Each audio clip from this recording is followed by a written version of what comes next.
भैया मैं रिवीजन कराने जा रहा हूँ आपको जेनेटिक्स का। जेनेटिक्स में सबसे पहला प्रिंसिपल जो आपका पहला चैप्टर है principles of inheritance and variation, और उसमें हम लोग भैया शुरू कर रहे हैं रिवीजन। सबसे पहला क्वेश्चन आपके सामने लॉ ऑफ इनहेरिटेंस किसने दिया था? मेंडल ने दिया था। और लॉज दूसरा प्रश्न आपके सामने है Mendel conduct hybridization experiment and garden pea. कितने ईयर किया था काम? 7 ईयर। कितने कैरेक्टर लिए थे? 7 कैरेक्टर लिए थे। कौन कौन से भैया? पहला क्या था? पहला बोलो स्टेम हाइट, दूसरा flower colour, flower position, pot shape, pot colour, seed shape, seed colour. 7 character दिए थे इन्होंने। और इसके बाद में अगला प्रश्न आपके सामने है मोनो हाइब्रिड क्रॉस का फिनोटाइपिक रेशियो क्या होता है? भैया बोलो बोलो 3:1। और मोनो हाइब्रिड क्रॉस का जीनोटाइपिक रेशियो क्या होता है? 1:2:1। देन बेटा आपको बताना है रिग्नार्ड सी पनेट ने क्या दिया? रिग्नार्ड सी पनेट ने क्या दिया था? पनेट स्क्वायर दिया था। बोलो क्या दिया था? Punnett square. इसके बाद में टेस्ट क्रॉस का रेशियो क्या होता है? बोलो टेस्ट क्रॉस का रेशियो क्या होता है? 1:1। टेस्ट क्रॉस क्या होता है? डोमिनेंट फिनोटाइप का क्रॉस जब हम होमोजाइगस रिसेसिव पेरेंट से कराते हैं तो इसे टेस्ट क्रॉस कहते हैं। टेस्ट क्रॉस में याद रखिएगा, टेस्ट क्रॉस का पता, टेस्ट क्रॉस हम लोग क्यों करते हैं? To determine the genotype of tall plant at F1 और F2। देन बेटा याद रखिएगा law of dominance. Law of dominance को किसने दिया था? मेंडल ने दिया था। लॉ ऑफ सेग्रीगेशन को भी मेंडल ने दिया था। मोनो हाइब्रिड क्रॉस के बेसिस पे मेंडल ने 2 लॉ दिए, law of dominance and law of segregation. Law of dominance में 3 पॉइंट है। पहला पॉइंट क्या कहता है? जितने भी कैरेक्टर होते हैं वो फैक्टर से कंट्रोल होते हैं, सारे फैक्टर पेयर में होते हैं, और डिसिमिलर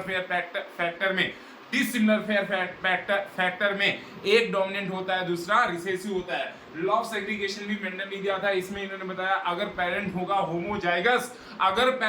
होमोजाइगस तो उसमें सिमिलर टाइप के गैमेट बनेंगे, और अगर पेरेंट होंगे हेटेरोजाइगस तो उसमें डिसिमिलर टाइप के गैमेट बनेंगे।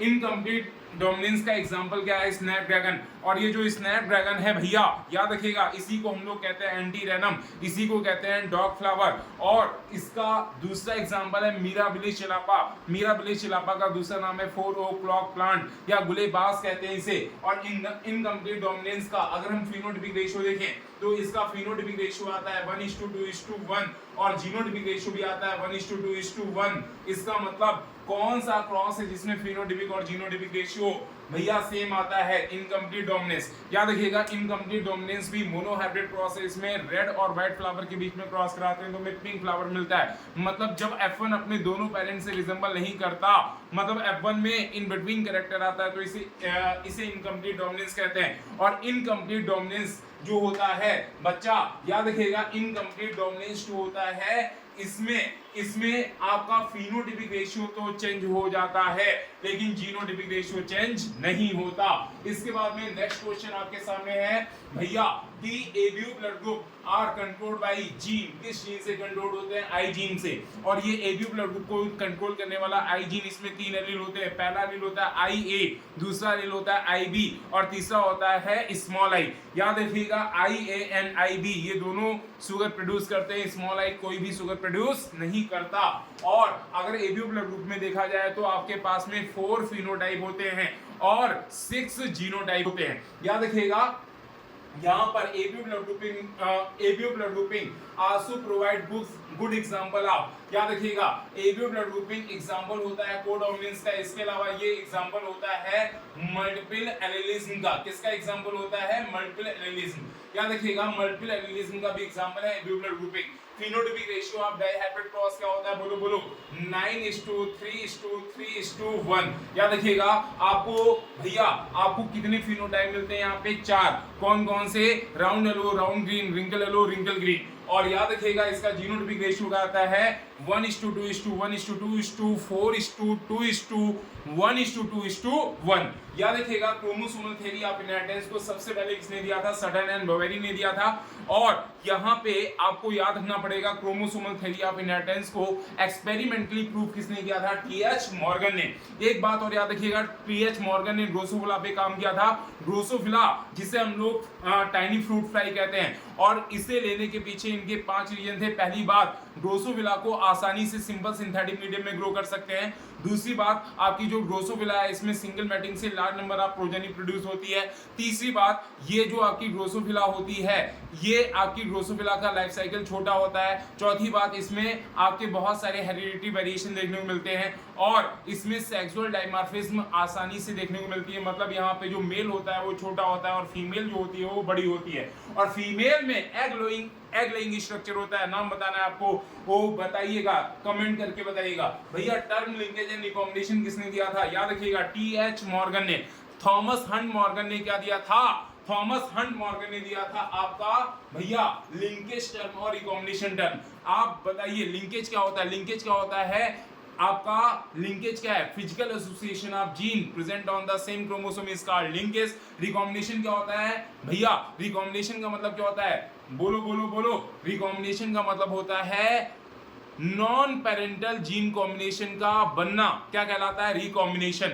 याद रखिएगा यहाँ पे ये एक फार्मूला आपने पढ़ा था कि लिंकेज इनवर्सली प्रोपोर्शनल होता है distance between two gene. Linkage is inversely proportional, इससे फार्मूले से क्वेश्चन बनेगा। Linkage is inversely proportional to distance between two gene, और रिकॉम्बिनेशन डायरेक्टली प्रोपोर्शनल होता है डिस्टेंस बिटवीन टू जीन। इसके बाद में देखिए अगला प्रश्न आपके सामने है। अगला प्रश्न आपके सामने है example of polygenic inheritance. Polygenic inheritance का एग्जांपल कौन है? ह्यूमन हाइट एग्जांपल है, ह्यूमन स्किन कलर एग्जांपल है। इसके अलावा आप याद रखिएगा ह्यूमन आईक्यू भी पॉलीजेनिक इनहेरिटेंस का एग्जांपल है। आपकी बुक में कौन दिया गया है? ह्यूमन स्किन कलर कितने जीन से कंट्रोल होता है? 3 जीन से। कौन कौन से?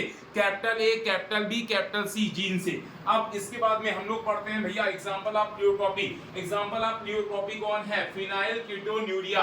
और याद रखिएगा प्लियोट्रॉपी का मतलब क्या होता है? एक सिंगल जीन के कारण जब बहुत सारे फिनोटाइप आते हैं तो इसे कहते हैं प्लियोट्रॉपी। और इसमें आप देखेंगे भैया, इसमें आप देखेंगे कि आपका जो इंडिविजुअल होगा उसमें एक एंजाइम नहीं बनता। उस एंजाइम का नाम क्या है? उस एंजाइम का नाम क्या है? आपको ये कमेंट करके बताना है। जल्दी से देखिए अगला भैया, अगला आपसे प्रश्न किया गया है एग्जांपल ऑफ मेल हेट्रोगैमेटी। मेल हेट्रोगैमेटी का एग्जांपल कौन कौन से हैं? मेल हेट्रोगैमेटी में 2 एग्जांपल आते हैं, एक होता है एक्सोटाइप और दूसरा होता है एक्सवाई टाइप। एक होता है एक्सोटाइप और दूसरा होता है एक्सवाई टाइप। याद रखिएगा एक है एक्सोटाइप, दूसरा है एक्सवाई टाइप। याद रखिएगा एक्सोटाइप में एग्जांपल होता है ग्रासहोपर और कॉकरोच। और अगर हम लोग बात करते हैं एक्सवाई टाइप में, तो एक्सवाई टाइप में मैमल्स एग्जांपल है इसके, ड्रोसोफिला एग्जांपल है, और उसमें हम लोग भी आते हैं, ह्यूमन भी आते हैं। इसके बाद में नेक्स्ट क्वेश्चन है आपके पास में हैप्लोडिप्लॉइडिक सेक्स डिटर्मिनेशन किसमें देखा गया? हैप्लोडिप्लॉइडिक सेक्स डिटर्मिनेशन किसमें देखने को मिलता है? हनी बी में। याद रखिएगा हैप्लोडिप्लॉइडिक सेक्स डिटर्मिनेशन में फीमेल डिप्लॉयड होती है, मेल हैप्लॉयड होता है। फीमेल अपने गैमेट मियोसिस से बनाती है, मेल अपने गैमेट माइटोसिस से बनाता है। और याद रखिएगा फीमेल फर्टिलाइजेशन से बनती है, और आपका जो मेल या ड्रोन होता है ये बनता है बाय द पार्थेनोजेनेसिस। कैसे बनता है? पार्थेनोजेनेसिस। ऑर्गेनिज्म विदाउट फर्टिलाइजेशन क्या कहलाता है? पार्थेनोजेनेसिस। फ्रूट विदाउट फर्टिलाइजेशन क्या कहलाता है? पार्थेनोकार्पी। और बेटा सीड विदाउट फर्टिलाइजेशन क्या कहलाता है? एपोमिक्सिस। याद रखिएगा भैया। आप अगला प्रश्न देखिए, फैक्टर दैट इंड्यूस म्यूटेशन। भैया ऐसे फैक्टर जो म्यूटेशन इंड्यूस करते हैं उन्हें कहते हैं म्यूटाजेन। और ये म्यूटाजेन आपके पास में 2 टाइप के होते हैं, पहले होते हैं फिजिकल, दूसरे होते हैं केमिकल। फिजिकल म्यूटाजेन का एग्जांपल आपकी बुक में दिया गया है UV rays. Then next question हम लोग बात करते हैं। अच्छा एक बात और बता दिए, म्यूटेशन क्या होता है? कमेंट में करके बताइए म्यूटेशन क्या होता है भैया। और पॉइंट म्यूटेशन का बेस्ट एग्जांपल क्या है? कमेंट में लिखिए। पॉइंट म्यूटेशन का बेस्ट एग्जांपल क्या होता है? कमेंट में लिखिए। अगला प्रश्न आपके सामने दिया गया है मायोटोनिक डिस्ट्रोफी। मायोटोनिक डिस्ट्रोफी ये किसका एग्जांपल है? याद रखिएगा मायोटोनिक डिस्ट्रोफी ये आपके ऑटोसोमल डोमिनेंट पेडिग्री का एग्जांपल है। ऑटोसोमल डोमिनेंट पेडिग्री का एग्जांपल कौन है? बोलो मायोटोनिक डिस्ट्रोफी। और भैया ऑटोसोमल रिसेसिव पेडिग्री का एग्जांपल कौन है? Sickle cell anaemia. बताइए मायोटोनिक डिस्ट्रोफी किसका एग्जांपल है? Autosomal dominant. और सिकल सेल एनीमिया किसका एग्जांपल है? Autosomal recessive. बेटा याद रखिएगा कलर ब्लाइंडनेस आपकी सेक्स लिंक्ड रिसेसिव डिजीज है। याद रखिएगा हीमोफीलिया ये भी सेक्स लिंक्ड रिसेसिव डिजीज है। और सेक्स लिंक्ड रिसेसिव डिजीज में फीमेल कैरियर होगी, और ये कैरियर फीमेल से मेल में डिजीज ट्रांसफर होगी। इसका चांस होता है 50%। याद रखिएगा फीमेल बेटा अगर आपकी सेक्स लिंक्ड रिसेसिव डिजीज है, मतलब कि कलर ब्लाइंडनेस या हीमोफीलिया है किसी इंडिविजुअल को, तो उस केस में याद रखिएगा यहाँ पर फीमेल का डिजीज होना बहुत रेयर होता है। लेकिन फीमेल कब होती है डिजीज? भैया फीमेल तब डिजीज होगी जब फीमेल मतलब मदर कैसी होगी? कैरियर। और फादर कैसा होगा? फादर भैया डिजीज्ड होगा, तो उस केस में आपकी लड़की भी डिजीज्ड हो जाएगी। इसके बाद में अगला प्रश्न किया गया है sickle cell anaemia. Sickle cell anaemia is a autosomal recessive trait. याद रखिएगा, sickle cell anaemia example of point mutation, sickle cell anaemia is example of substitution. Sickle cell anaemia में यहाँ पे ट्रांसवर्जन होता है, सब्स्टिट्यूशन में भी क्या होता है? ट्रांसवर्जन। और यहाँ पे आपका जो 6 कोडान होता है, 6 कोडान ऑफ एमआरएनए में चेंज आता है, जीएजी से जीयूजी हो जाता है, जिसकी वजह से जो आपकी पॉलीपेप्टाइड चेन बनती है उसमें जो नॉर्मल पॉलीपेप्टाइड चेन होती है उसके 6 पोजीशन पे वेलाइन 6 पोजीशन पे ग्लूटामिक एसिड होता है, और आपकी सिकल सेल एनीमिया वाली जो पॉलीपेप्टाइड चेन बनती है उसमें 6 पोजीशन पे वेलाइन आ जाता है। मतलब आपकी ग्लूटामिक एसिड की जगह पर क्या आ जाता है? वेलाइन। और बेटा बताइए एमआरएनए में क्या चेंज आएगा? जीएजी से जीयूजी। देन इसके बाद में हम लोग बात करेंगे thalassaemia. Thalassaemia is also an autosomal recessive blood disease होती है ये। याद रखिएगा, ये डिजीज तब ट्रांसफर होती है जब दोनों पेरेंट कैसे होते हैं?